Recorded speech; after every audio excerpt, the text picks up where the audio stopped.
Hello, my cozy friends and casual gamers. Welcome if you're new here. Welcome back. I'm Angel, lover of cozy games, lover of cozy life. June is Pride Month, so I want to share the best cozy games with LGBTQIA+ representation.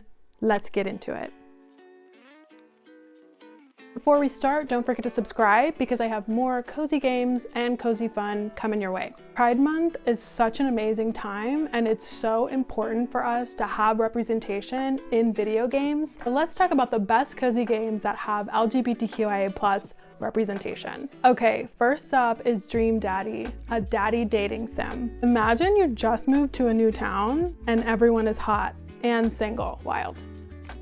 Meet and romance other hot dads in this dating sim. There's multiple endings, mini games along the way, trans representation, and plenty of dad jokes. And it's just so adorable and gay. If you're a fan of dating sim games, definitely give this one a try. And even if you're not a fan or haven't played dating sim games before, give this one a try in June. Do something different. Continuing on with another dating sim, we have Raptor Boyfriend, a high school romance. This is a dating sim about a teen girl that moves to a small community of cryptids, and they're all hot.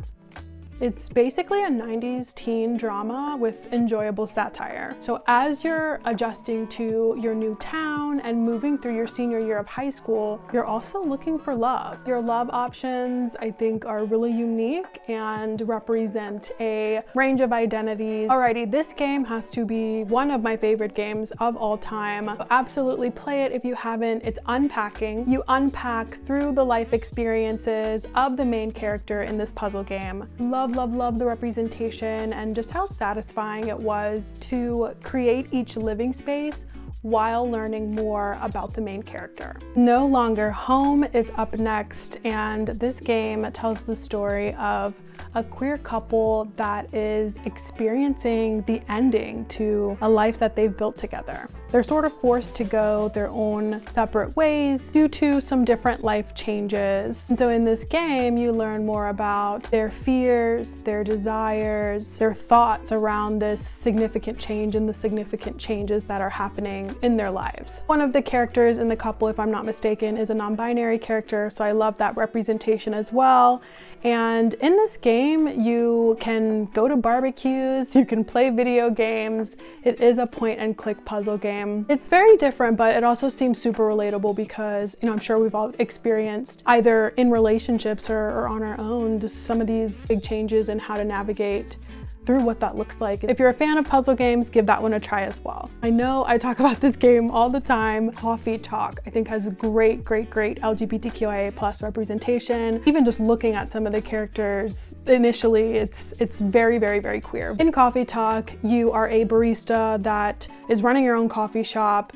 You listen to gossip and stories and the fears and problems and all of the things from your customers while you're making them drinks. It is such a relaxing game. So incredible. It's got lo-fi music in the background. It is truly, when I think about a relaxing cozy game, that is the game. Coffee Talk 2 is out now as well. I have heard it is just as wonderful. Calico is a great game to try for Pride Month if you have not already. In this game, you rebuild your town's cat cafe and fill it with adorable creatures, new furniture. It is so lovely. You can add decorations, delicious pastries. You really want to make it a destination for more cuties to come. And I feel like you just get all the warm and fuzzy feelings from this game and from being in this environment. It is a community sim. Love that it has representation and truly defines that definition of a cozy game. I know, I always talk about this game as well, but Night in the Woods also has LGBTQIA+ representation. It is also one of my top cozy games, so if you have not given this game a try yet, definitely do that in June. You play as college dropout May, who is returning home to her small mining town, and honestly, it's barely hanging on in the same way that you are. You're reconnecting with old friends that you've left behind and seeing how they have changed changed, uncovering the mystery of the town, each of the characters, and discover what lies in the woods. Overall, I just think this game is super enjoyable. Some of the dialogue is pretty funny, and the way that you have to go about solving some of the puzzles and just playing the game is so incredible. If Found is a visual novel about a trans woman that destroys her diary in the 90s. And so you're actually going through the diary to get to know her character more. So you're learning about her life, her friends, her family, her awkward crushes, kisses, all of the things. And this game is hand-drawn and it's just so beautiful. It's heartwarming, it's heartbreaking, and honestly just unlike any game that I've seen before. Some of the topics might be a little bit sensitive for trans folks, given the main character's lived-in experience, potentially combining with your own. So definitely look into this one before playing it, but beautiful game, and just so different from some of the things that are out there. This game combines two things that I absolutely love, things that are cute and things that are spooky. And it has LGBTQIA+ representation. And that is speed dating for ghosts. I know, what? There's 14 ghosts that are looking for love in the afterlife. You get to choose your date and have deep, meaningful conversations with the people that you're meeting, while also gaining both closure and companionship. And some dates might turn ugly, just like in real life. There is queer representation amongst some of the ghosts, and again, you know I like it cute and creepy, so this could be a fun one to try in June. Circling back to dating sims, seems like there's a lot of like queer dating sim games, which I'm not complaining. Monster Prom XXL. So in this game, there's 3 weeks until prom and you need to find a date. So let's make it happen. And this dating sim is competitive, but also look how queer it looks. Look at some of these characters. Become the most popular and prepare for a story that has over 1,000 outcomes and 8 different people that you can fall in love with and take to prom. It's funny, it's gorgeous. Give this one a try. Next on the list is A Year of Springs. In this visual novel, we follow the experiences of 3 different women. You're navigating love, connection, and some of those everyday LGBTQIA+ issues. So maybe take a little bit of precaution if you are someone else in the community before playing this game, as some of the experiences could potentially mimic your own. It's heartwarming and sometimes heartbreaking, but these experiences are so important.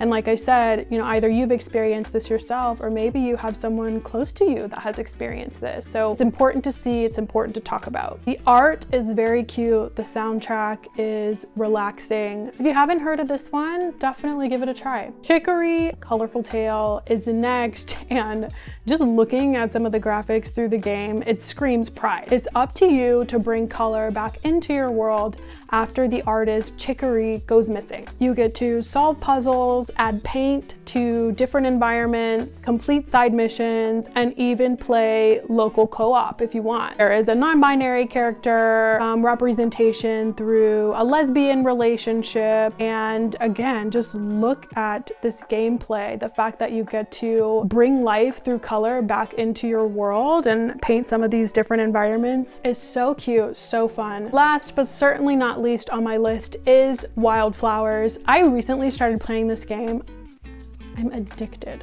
Absolutely in love. I cannot say enough great things about it. You play as Tara, who moves from the city to her family farm to help her grandma, but is also on a journey to become a witch. So during the day, you've got your regular farming sim, and at night, you're brewing up potions. It is so fun. Tend to your crops, care for your animals, craft, cook, again, brew potions, lie on your broomstick, and so much more. You do have different romance options and you're not limited in terms of who you fall in love with. There is a non-binary character, which I love. And some of the other things that I think can be limiting in farming sims, like you might have a certain amount of space in your storage. There's like unlimited storage space. And the witchy twist on the farming sim just makes it that much more unique. There's a huge gay flag too outside outside the mayor's office, and it just feels very welcoming. I cannot say enough great things about Wildflowers, and you can play on your phone as well as your tablet, but it's also on Switch. All right, friends, that's what I have for you. I really hope that you give some of these games a try in June.